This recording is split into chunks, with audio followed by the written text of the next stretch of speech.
we good? Cool. My whole life I've wondered how this wandering heart could turn around. It's over. Hi guys, and welcome back to my channel. Today I'm going to be talking to you about two different homeschool planners.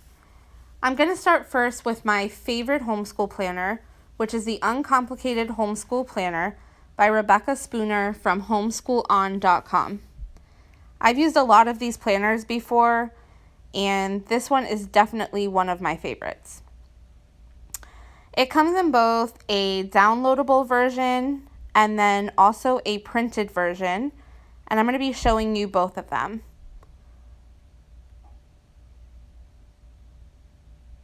I chose to go with the downloadable version because I liked that I could print out which sheets I needed to fit my family. Let's take a look inside.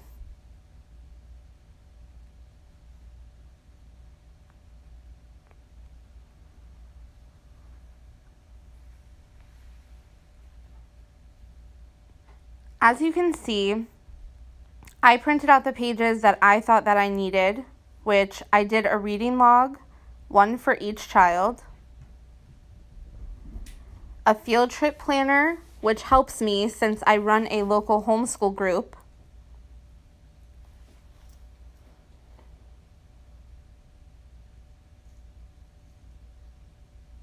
it also comes with a cleaning routines page, which has some space for every day chores, every week chores, and then also every month chores. And then I printed out the family chores page for each kid's daily chores. Next is contact information. There's also a meal ideas page, a place to track your passwords, a sickness tracker, a page to write down your homeschool routine, a page for a project planner for any special projects, a curriculum supplies page, a page for a homeschool loop for those of you who may work on a loop system, a library book planner, a curriculum planner, and I printed out one of these for each child. So it shows a brainstorming area, the subject, the resources you're using for those subjects. I also printed out the books to read page. I really loved the way that page looked.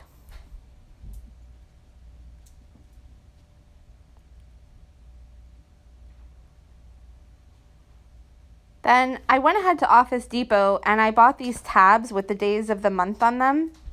And starting with September through August, I put the tabs into the binder.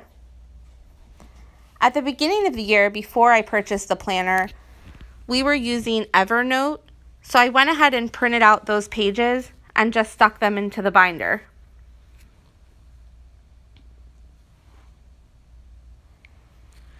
Starting in October, you can see how each month is laid out.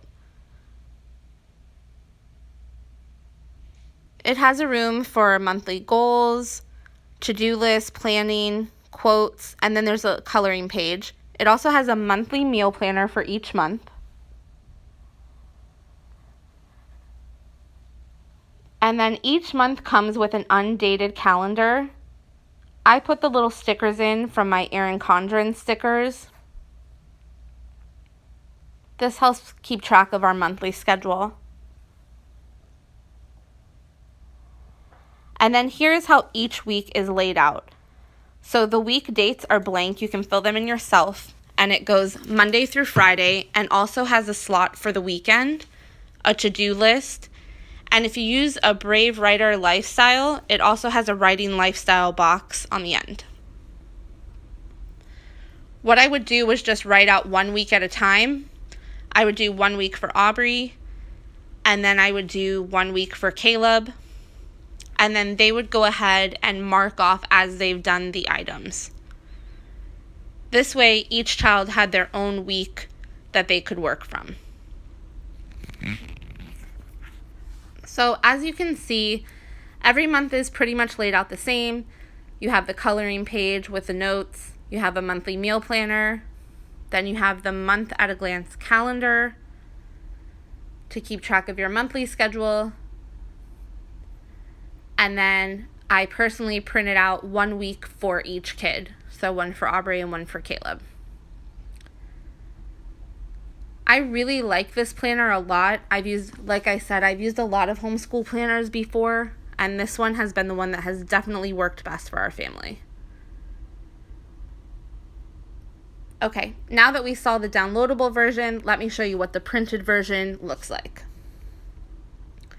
Rebecca was kind enough to send me this printed version so that I could show it to you guys. I believe it's on her site for about $20. And the downloadable version is $10 for the download. Inside, she has her favorite curriculums. There's also a page for quotes, the password tracker pages, cleaning routine. It also gives you an example of the cleaning routine and then a page for you to do your own. Family chore pages, curriculum planners. There's enough curriculum planners for 4 students. And then there's 2 pages of curriculum supplies. There's also an attendance record for those who live in states where they're required to keep track of attendance, a homeschool routine page, the books to read page, a library book planner, library resources pages, a reading log, 2 pages of those, a unit study planner, project planners, meal ideas, field trip planners, special dates with room for each month, sickness trackers, homeschool loop. There's things that kids say with little quote boxes if you want to track some of the cute things that your kids say. Contact information, a place to record grades,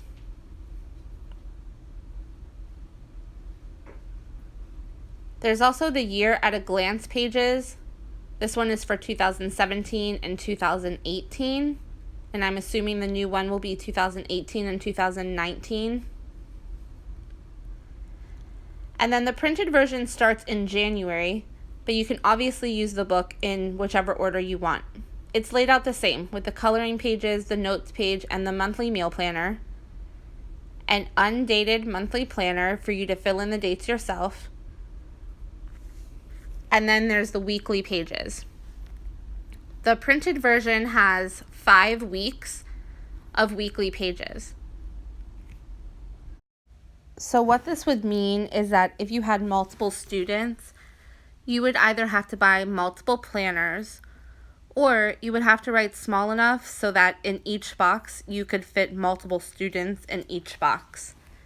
I'm sure that this would be doable for a lot of people, but this is one of the specific reasons that I went with the downloadable version, because I liked the idea of having separate weeks for the kids. That way, too, the kids can work on their week without having to share a book. The rest of the book is pretty much laid out the same. The months, the weeks.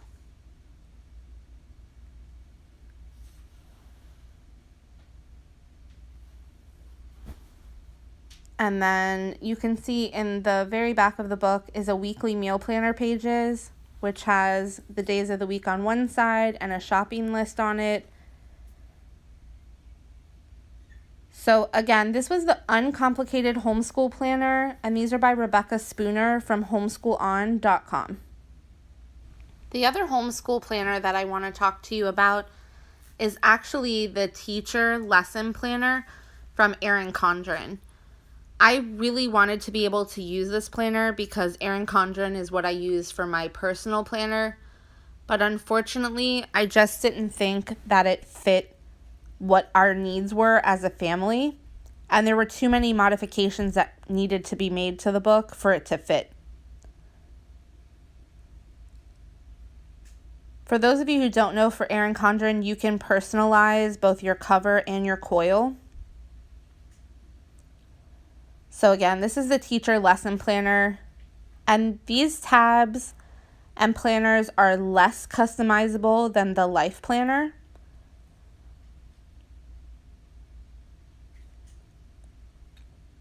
And the months are laid out August all the way through July. So on the front is just an all about me page. Then there's a classroom contacts page with volunteers. Then on this other page, I went ahead and just typed up this year's curriculum choices, and I printed it out on sticker paper and then just cut it and stuck the paper onto this page. This page I modified as a field trip log, so I just put the date and then the place that we were visiting and then the lesson or any notes from that place. And again, I used sticker paper to do that. And then this is a little planning box for each month. So I just went ahead and wrote down any important dates or goals for those months.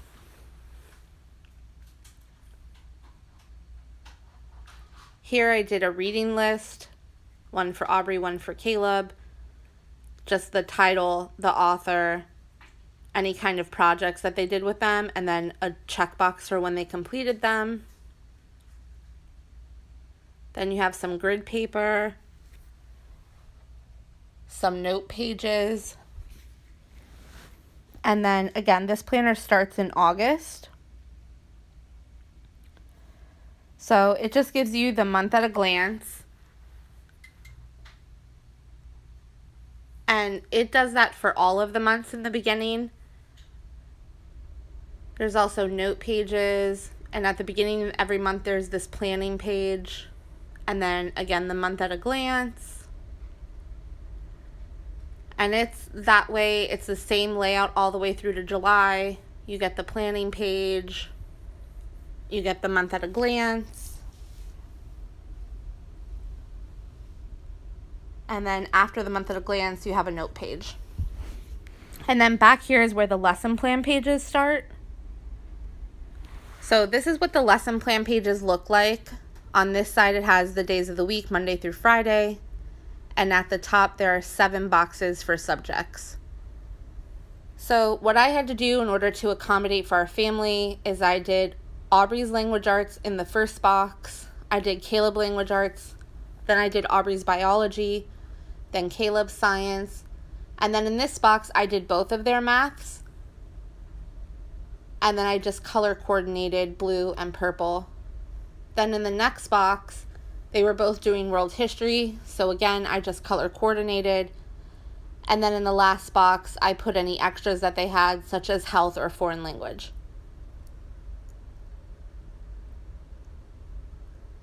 And then this is how you can see a blank page of how the lesson plan page is set up. I do believe there are either 38 or 40 weeks worth of lesson plans, so there definitely is enough to complete a full year.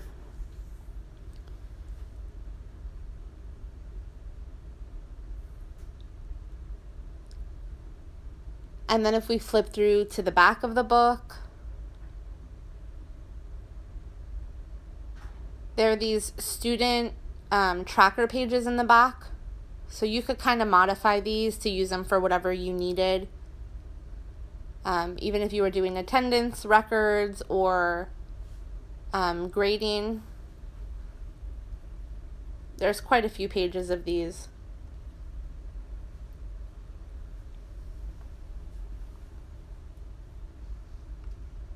And then just like all the other Erin Condrens, there are sticker pages in the back.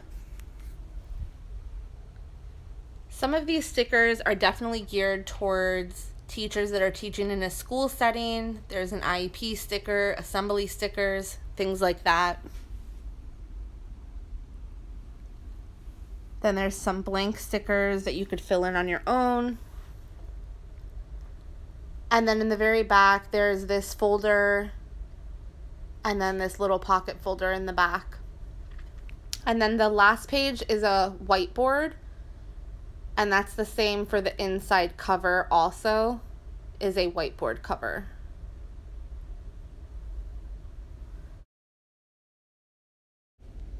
So again, this is the Erin Condren Teacher Lesson Planner.